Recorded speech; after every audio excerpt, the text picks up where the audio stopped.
Good morning. Nandito tayo sa somewhere in Mount Arayat Farm. Tingnan mo guys, oh. Ang gaganda ng mga kalabasa. Oh, number 1. Ito ang masarap, oh. Talbos ng kalabasa, tsaka ayun, may mga bulaklak na. It's a rainy day. Guys, oh. Bulaklak, oh. Masarap 'yan, number 1. 'Di ba? Actually, ang lapad niya, no. Hanggang doon. Kila Kuya Jesse to. Matagal nyo nang nakikita sa mga vlog natin sina Kuya Jesse. Ayan. Nag-iba nga lang yung location ngayon ng farm. Amazing. Nag-harvest sila ng ano actually, ng talbos. Talbos ng kamuti. Ay, guys, oh, may saluyot dito, oh. Ano, saluyot. Oh, di ba? Number 1. Tapos ito mga ano, mga talong. Iba naman may-ari nito for sure. Maputik. So dahan-dahan lang tayo guys kasi maputik. It's a rainy day. Mumuran, mumuran. Nag-harvest sila ngayon ng ano, ng talbos ng kamuti. Guys, so ang tataba. Ang tataba ng talbos ng kamuti, guys. Look. Oh, di ba amazing? Ano naman, oh, sarap. Guys, tingnan nyo. Dahil nag-uulan-ulan na, so yan, oh, ang bilis lumago ng mga talbos ng kamuti. Di ba? Amazing.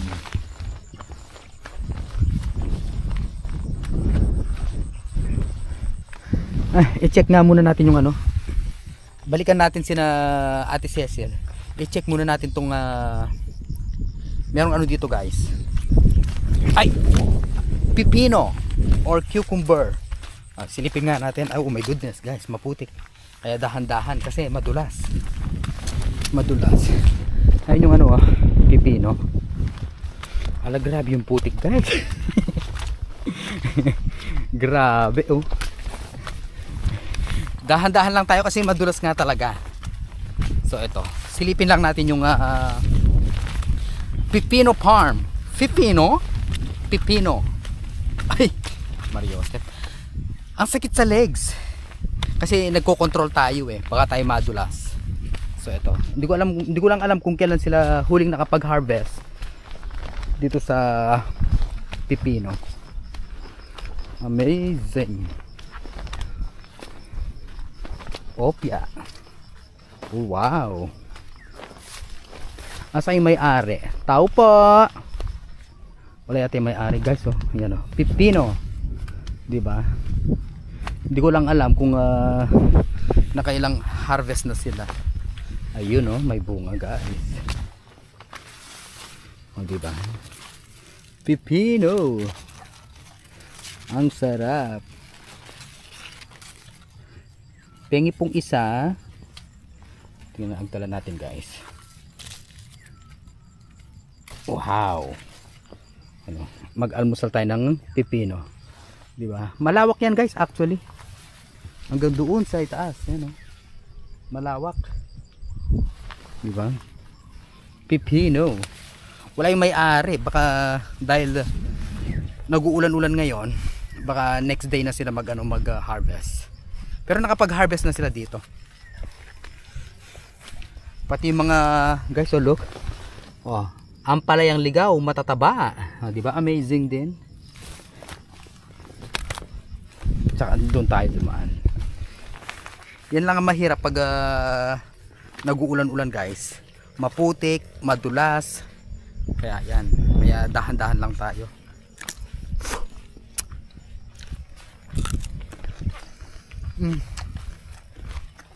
Sarap. Amazing, so perfect. Manyaman.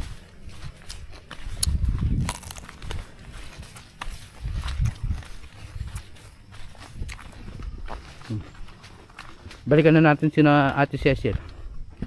Yung talbos, nag-harvest sila. Tataba guys, oh. Ang tataba ng mga talbos. Iba kasi talaga ang lupa dito, no, sa Mount Arayat. Napakaganda. Kaya yung mga halaman matataba. Talbos.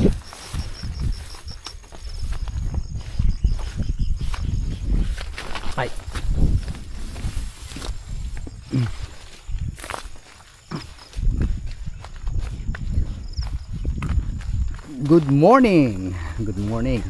Na anong kayo ngayon? Ipilang order nyo, Teng? 200. 200. O, ito guys, oh. 200 na big kiss. Ganito ang order nila today. Diba? Masarap mag-harvest pag ganito yung pag ganito yung panahon. Ne? Hindi mainit. Parang ba, kanya kubo ita. Ba? At kaya kubo kayo ni mga yan. Ba?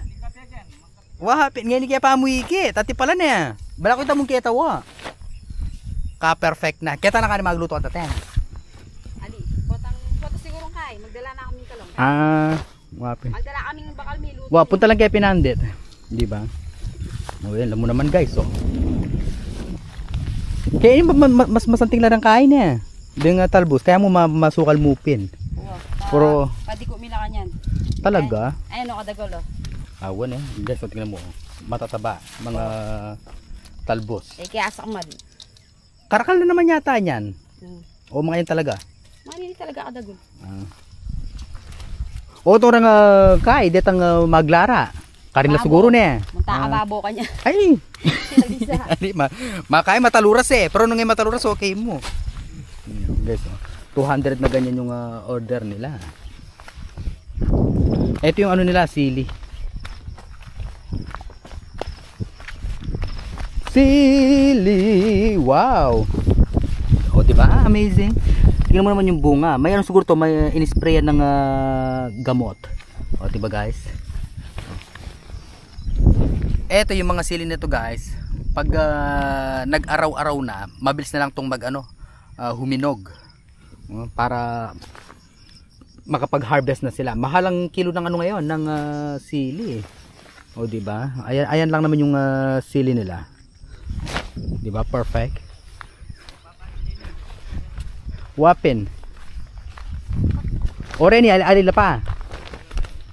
Kaila pa niya. Wapin. Ayun yung kubo na, oh. Kasanting na pala yung kubo kene. Ngayon ko lang napasit ang kubo kasi meron din silang kamatis guys doon sa medyo malayo-layo pa ng konti. Hindi na natin mapupuntahan kasi nga madulas yung yung daanan maputik. So dito na lang muna tayo. Ito yung kubo nila guys, look. Wow. Ang cute. Ang cute ng kubo, no. Bakalya pa mo gawa, oh. Tapos ayan, oh. Usually sa Mount Arayat, ito tubig ulan talaga yung nila. Main source ng didilig sa mga halaman. Ayan, oh. Kaya may mga kubong ganyan para na lang yung tubig ulan. Oh, di ba amazing? Perfect. Whew. Sarap. Sarap talaga sa Mount Arayat, guys. Number 1.